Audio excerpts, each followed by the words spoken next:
wabihi nasta'inu ala umuri dunyawat wa ala alihi wa sahbihi ajma'in.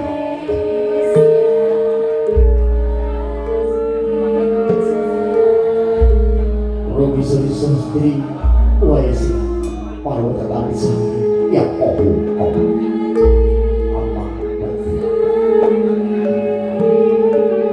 marsudi ing budaya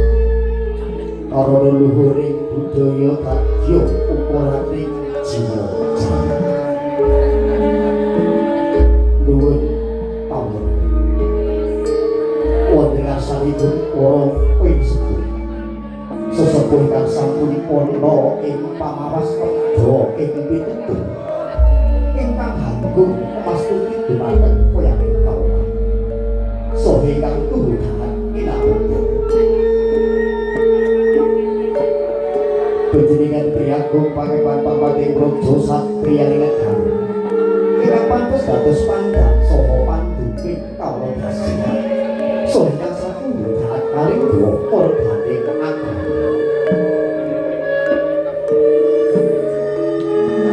panjenengan para tamu sedaya aku kula dipun dikang tuhu winantu bagya mulia pengae kudu kata kula wirda uga paning piyung karya wonten dalemipun Adimas Parno Mewah Harti ingkang tuhu makambek luhuring budaya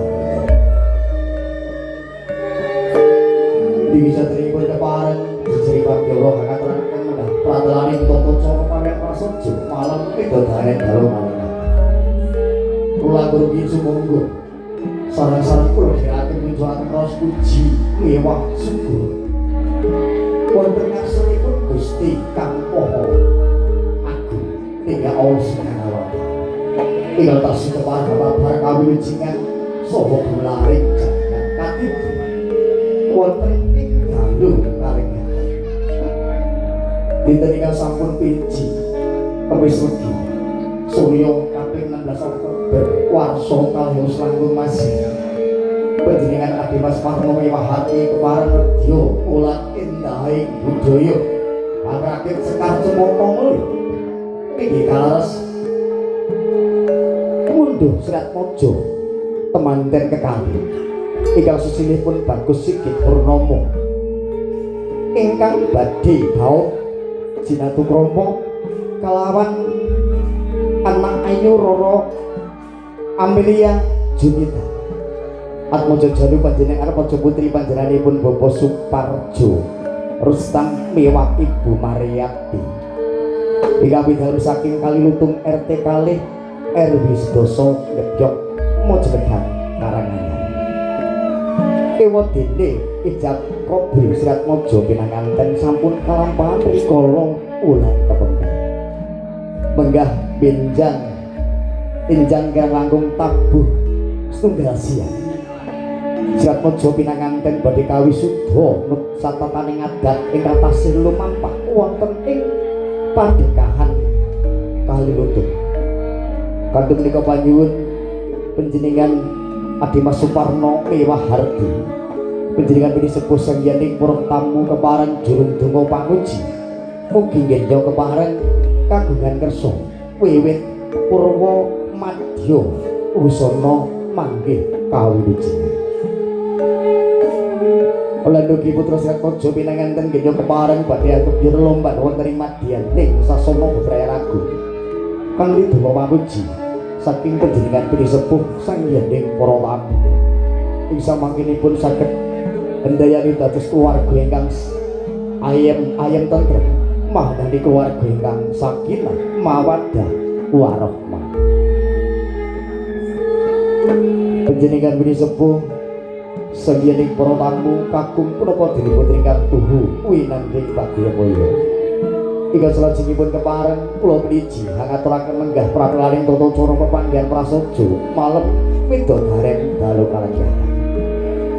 dilaksanaken setunggal pambuka kalajengaken inggih adicara atur panembromo harja rawuhipun para tamu sedherek kakung punapa dinipun Gegandingan panjenenganipun Adi Mas Suparno miwah ibu mboten kuwa matur wonten ngarsa nika para tamu awit raos bombong bebek binamaning man paribasan hanam mandhek wonten sajroning jangga. Kanthi menika sapanggih kepareng nyuwun gungan sosri salira panjenengan Bapak Yarto Kang Mongko kepala desa wonten ing Gebyok Mojogedan Karangan. Jumenengipun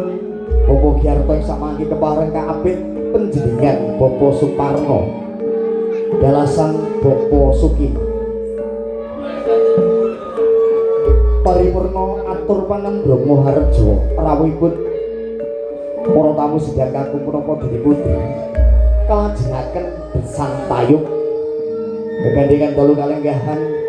nimbali para kadang paguyuban karawitan Jawi jangkep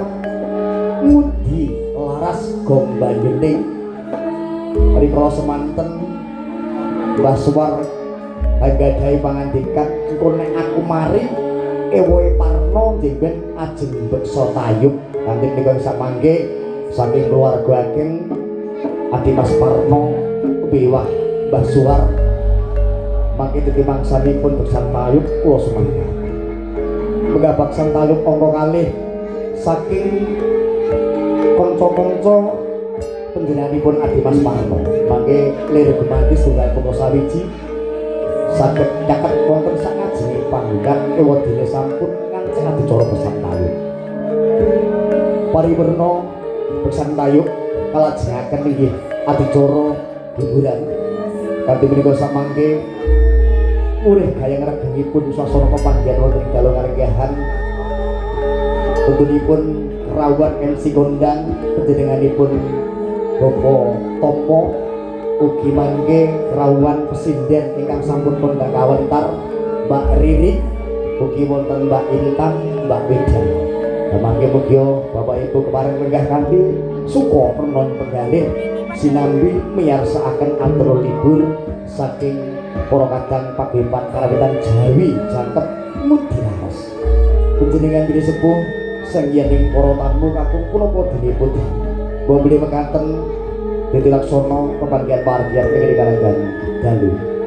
wilujeng dalu wilujeng ninggan kanthi mardu mardi kalih sinambi miyarsakaken atur libur saking kanca-kanca mudi alas wasana nuwun matur nuwun